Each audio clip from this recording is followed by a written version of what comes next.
At the UN, President Trump called climate change a con job and a scam. If you don't get away from the green energy scam, your country is going to fail.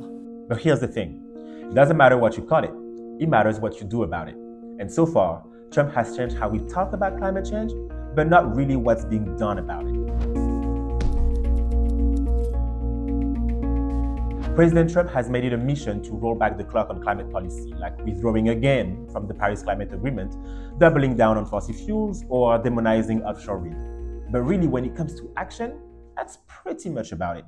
What he has done is change the way sustainability advocates, world leaders, or even large corporations are talking about climate change. So now, they no longer talk about energy transition, but they talk about energy security.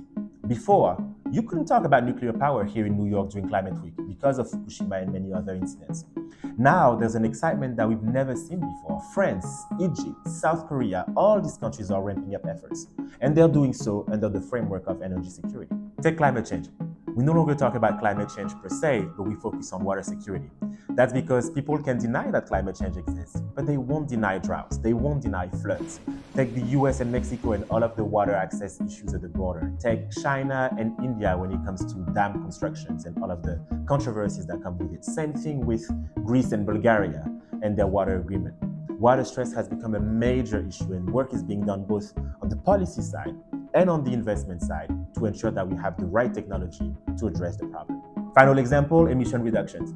We no longer talk about it. Now we focus on adaptation. So you're not hearing as much about those big, bold, shiny targets to reduce emissions. That era is pretty much over and done with. Most countries are no longer announcing ambitious targets. They are focusing on adaptation. Take India, for instance, where outdoor workers now, for a big part of the year, can only work until 10 a.m. before it gets too hot.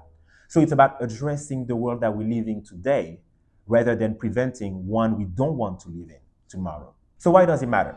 If you watch the news, you may think that we are in the stop the clock moment. Big countries are pulling out of climate accords. They're no longer prioritizing the topic.